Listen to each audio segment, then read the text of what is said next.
So please introduce yourself. Okay, I'm rosettA Ngugi, and I'm currently the coach of Lycans basketball team. Okay. Yeah. So yeah, I think that's. So how did you get into b-ball? How did I get into? Yeah. Well, I guess I first really got into it when I was around 11. Yeah, I was 11. 11. Yeah, like I was Super young. yeah, quite young. Yeah, I mean, like that's the first time I got really interested in it. I was introduced to it by an older cousin of mine. Okay. You know him. He was in high school at the time, so people had hit high school. So you'd come, and like me and my other cousins, you'd come and show us his moves, really whoop us. What was explosive for you young ones? Yeah.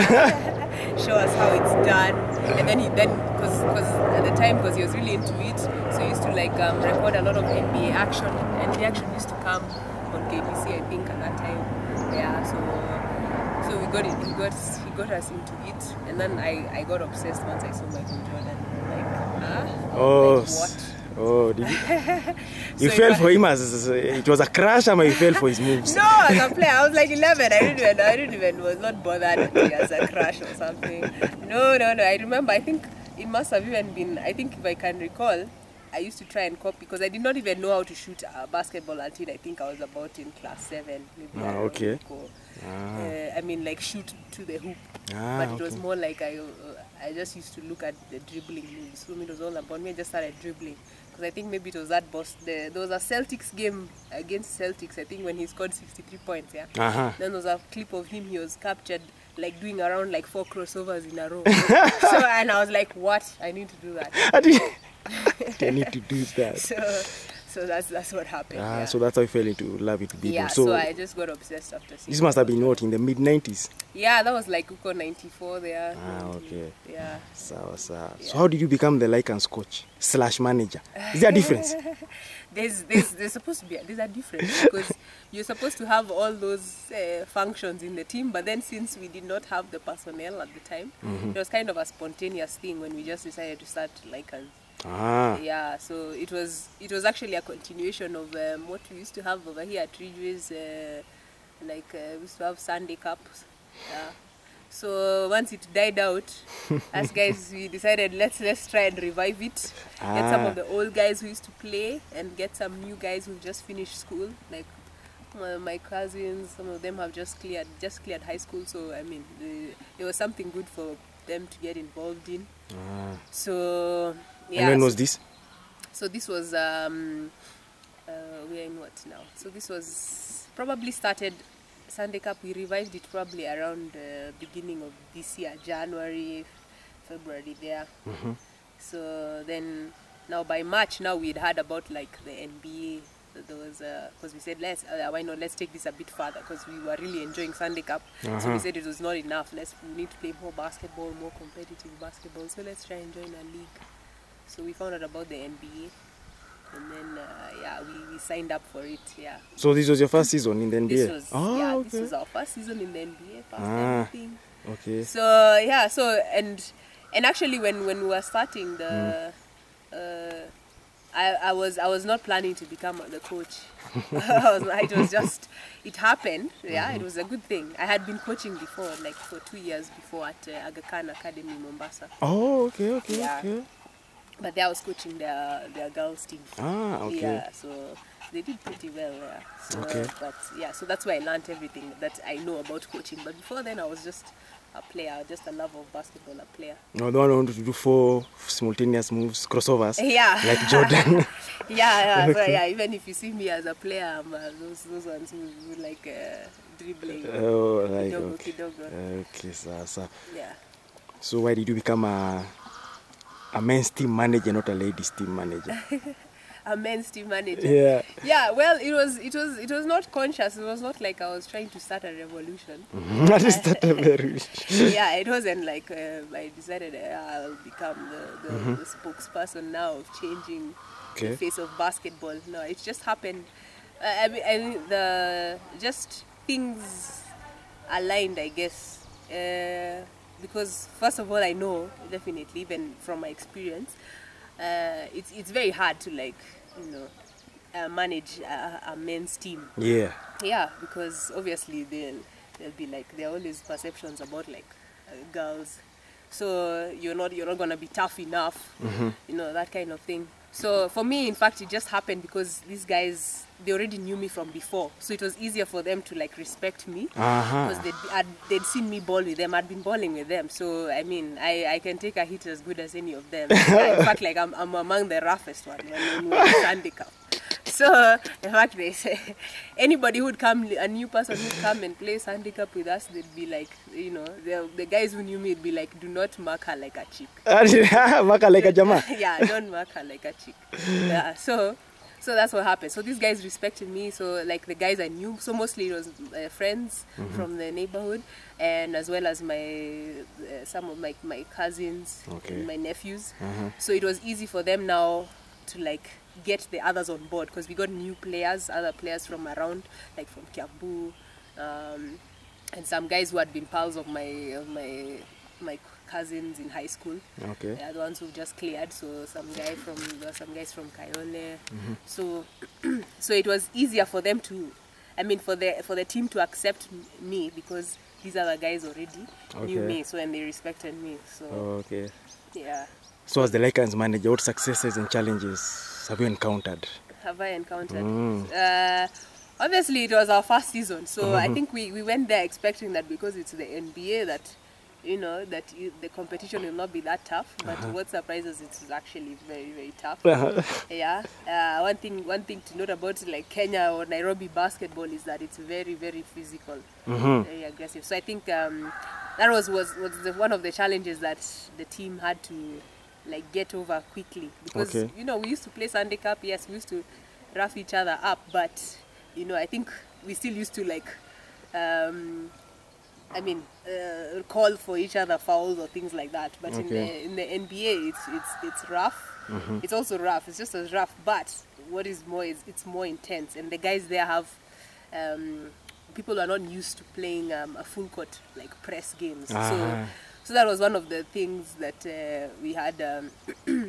That was a challenge, because our team is pretty good, I think. But the thing is that we learned this season that we need to handle pressure better, because I think that was one of the shocks, especially when other teams would turn to full court press. You find some games who are leading, they're doing well, then they turn to full court press, then the team, or disintegrates. It just things don't go too well. But I think that just comes with experience. I think as we keep playing, then we'll definitely get better at that. Okay. What was your record? What was our record? I can't remember. All I know is that we just missed the playoffs. I don't know how many wins or how many losses that we had. All I know is that our section of the league, our zone had 12 teams, and we finished 9th. But it was the first 8 who were going to that was okay. So we just missed the playoffs. With one. Okay. Yeah, so we tried. Yeah. 9 out of 12, not bad for last season. Which team gave you a lot of pain? Or which teams gave you a lot of pain this season? Gave us a lot of pain. Yeah. You could say some of the teams that I'd noticed, like Daystar, even though I think they didn't go far in the playoffs, their intensity, I admire their intensity. They maintain their intensity throughout the game, from the first quarter to the last quarter. Those ones are, they have a lot of, and then Baraka Extreme are also quite good. They are very mature, they play very smart. Yeah, they're not a team of harakishing, but they play smart basketball. And then obviously there's Dunkind. Dunkind is good, but they're good. Yeah, so but I guess also their height advantage is another thing. They have a serious height advantage, considering our team is, I think, the smallest in the league. Oh man, okay. So you mentioned, the boys have no problem with you. Okay, what about other managers in the league? How did they view you? How did they view the other managers? Yeah, in the league. I think the other managers, I think they are okay with me, as in I'm not interacted with many of them. In fact, the person that I know the most is probably George Namake. He's the coach for Our Lady Queen of Peace, and why I've gotten to know him well is because I joined the female team in the NBA women's team, and he's the coach of that women's team as well. So I've gotten to know him as a coach. I mean, he's a very good coach. So him, I think he's okay. I know that he's. I mean, I think he in fact, he was among the first people to like tell me, like, you know, just keep it up, because I think our first game was against them and we lost, but he was quite encouraging. Okay. Yeah. So the other guys are also like respectful and all. Obviously, sometimes I think sometimes the officials, sometimes, you know, you get a bit of like, you know. Well, they give you attitude. A bit of that, give you a bit of attitude, or perhaps they kind of like you can tell they're trying to, like, you know, get you to react or something, because they're trying to poke you kidogo, because you're the only lady managing in that league. So they kind of like, you know, obviously you'll always be a curiosity. So so obviously people, when you want to start a game and, you know, some of your players might be, you know, you don't have like some players are coming, maybe they're late, or even if the other team is also late, but you will, I mean, they tend to harass you a bit. Yeah. And okay, what about the female players in the women's teams? How do they view you? How do they view me? I don't know. I don't know how they view me. Did they see you maybe what, as a sellout? Instead of managing a ladies team, I'm going to manage it. I'm going to manage a guys team. I think most of them, as in, I don't know if they know. The people in my team, I think not most of them knew I was managing until I mentioned it, because some of our fixtures used to clash. So I used to say I can't play because my team, the team I'm coaching, is playing. So that's when they'd be like, "Oh, you're managing this guy's team," but they didn't seem to be like shocked. I mean, like that shocked about it. But I think maybe it's a good thing, because maybe I think maybe it'll make them see the possibility that maybe even them, they can do it as well. Okay. So yeah, so I don't know about how they view me. Maybe as a player I would know more about how people view me as a player. But okay, so how do they view you as a player? Because now you play for a team called Gladiators. No, that's one for Our Lady Queen of Mercy. No, he's the coach. Our Lady Queen of Peace is a men's team. But he also coaches a women's team in the NBA called Gladiators. That's the one you play for? That's the one I play for. So how do you balance coaching lycans and then you're playing for Gladiators? You're gladiating at the Gladiators. Yeah, well, that's why I said that when if at all, I try. Last season I tried and spoke to Caleb, who's the fixtures secretary, to try and, like, you know, make fixtures not coincide. But sometimes you can't help it. But sometimes when they do, now I just have to make lycans the priority, because they're the guys I entered with the league first. Okay. So in fact, a funny thing is that I had wanted to play for lycans. League. So in fact I wanted to be more dramatic than if I was saying, as in I was coaching a men's team. I was actually wanting to play for a men's team. But then they said it's against the FIBA rules. So I couldn't play with them. So they said, so since I couldn't play with them, I decided, let me coach them. And so which position do you play at Gladiators? Okay, I'm a natural, I think, point guard, because of all this, you know, the history of dribbling. But right now I play small forward. Okay, but I play, but any big man currently, funny enough. I'm relatively tall.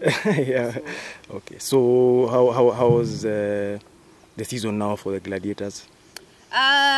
We did quite well. Yeah, last weekend we had a painful semi-final playoffs. So at least Gladiators went to playoffs at least. We lost in the in the semis. We were in the semis. We lost our final game 5. It was a tough, a nice, very good battle.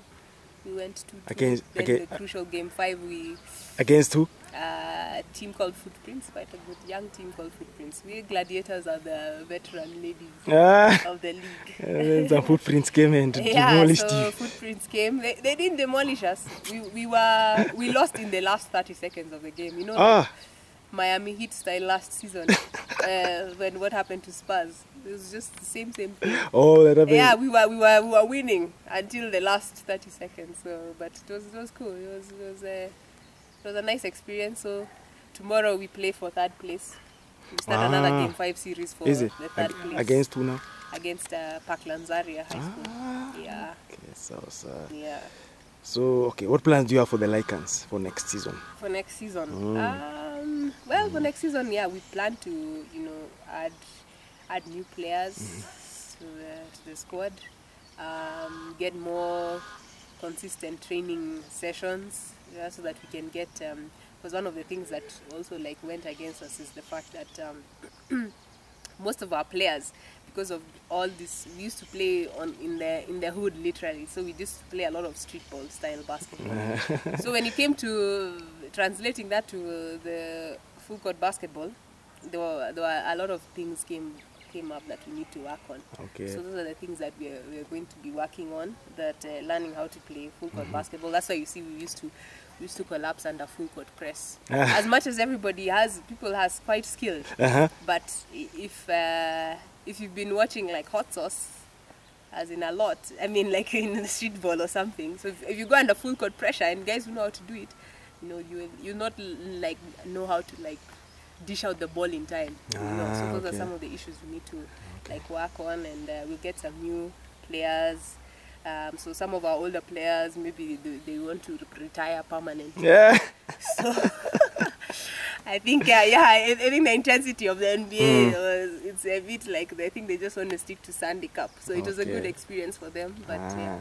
So speaking of players, so how do you motivate them? Because there's no money in basketball in Kenya. So how do you motivate them to come and train and also to appear for the matches?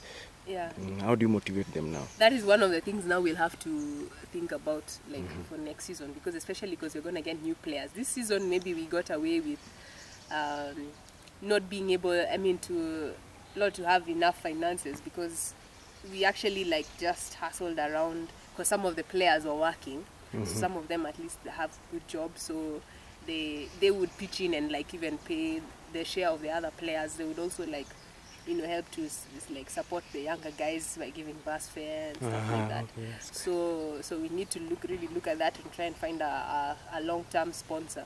So it's quite a brotherhood in the team, eh? It was more just about brotherhood in the team. So we had big brothers who'd support the younger guys. So that was a good thing about the team anyway, though. Okay. Yeah. So sponsorship now will be... Yeah, so sponsorship, so in fact even our kid sponsor was very kind. One is a local businessman called Patrick Moi. He convinced him to sponsor us. Okay. Yeah. So big up to Patrick Moi. Yeah, so big up to Patrick Moi. Better Trade, Kenya. Okay. Okay. Yes. So, okay. Yeah. So why do you think Kenya is not a basketball powerhouse in Africa like Angola and South Sudan and Nigeria?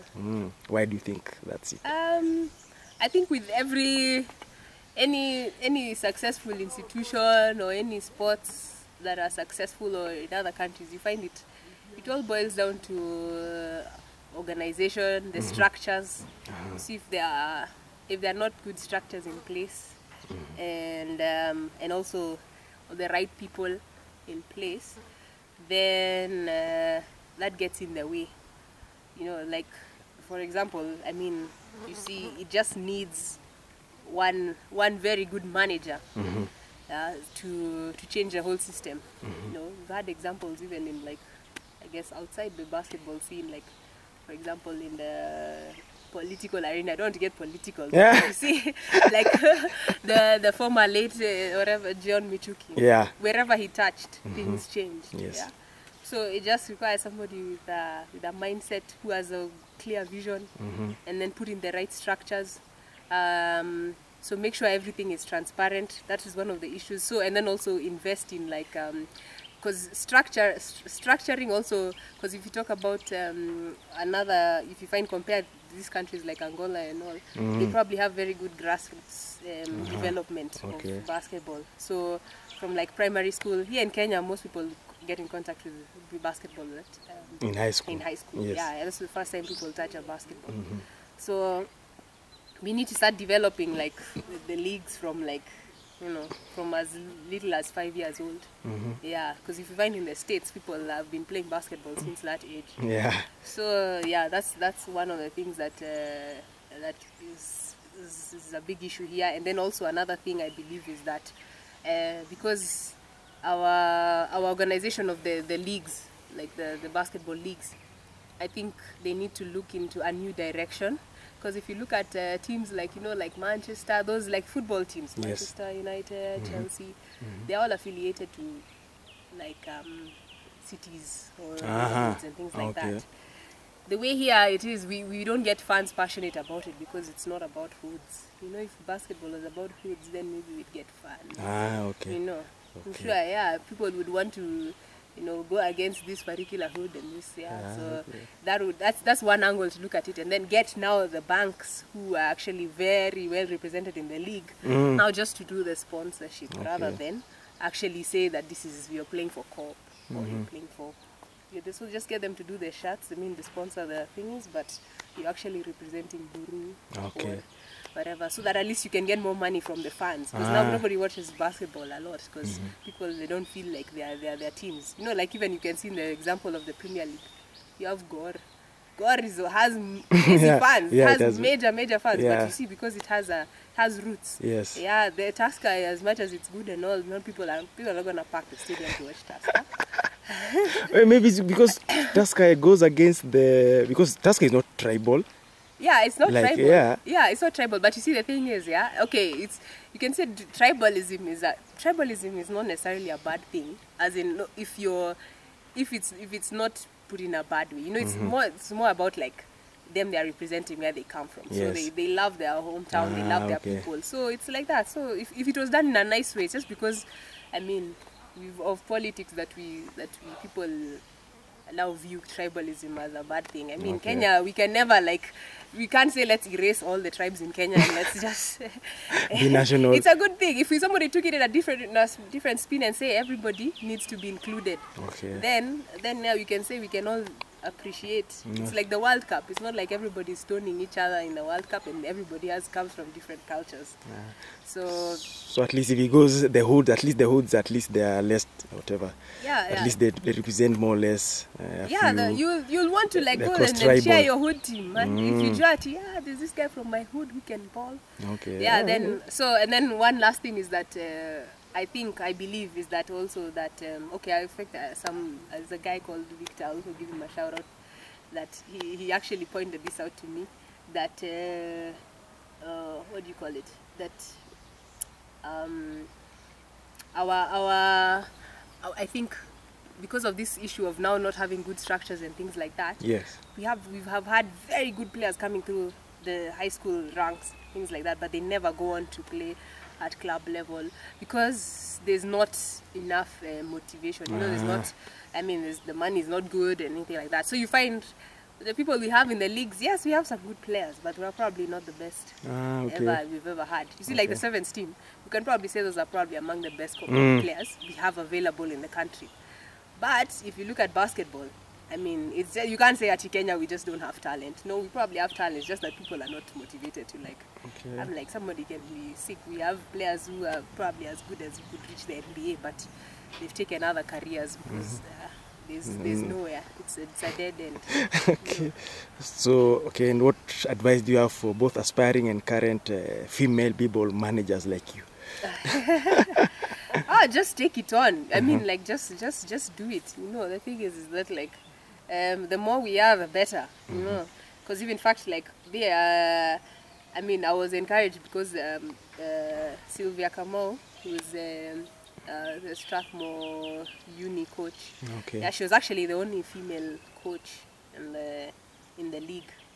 So, I mean, and she's coaching our women's team, but it's a very good women's team. Yes. But you see, the fact is, she's still the only female coach, because even all the good women's teams in the Premier League are all coached also by men. Yeah.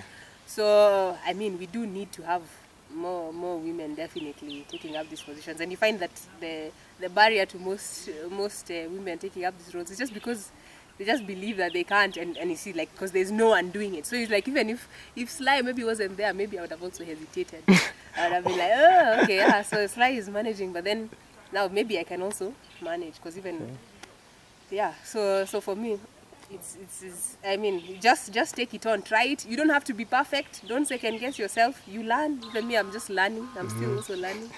Yeah, it's not like you come in and you're Phil Jackson. You yeah, you come, you have successes, you have failures, yeah, and probably more failures in the beginning, but you just have to keep on trying, because the only thing you can do is just get better. So I just advise them to take it on, absolutely. Yeah. So thanks, rosettA, and Afro Hoops wishes the Lycans an awesome season next season, and also for the Gladiators which you play for. Maybe there'll come a time when now you'll be told you either choose to play or to coach. But for now, since you are like playing both roles. If the Gladiators get promoted to the Premier League, then that might create a problem now. Oh, because the NBA now, the venue will be different. Yes, you have to go to the stadium or Casa. Yeah, or Casa, exactly. Okay, so since you play both roles, so we wish you success in both anyway. Thank you. Okay, Thank you very much.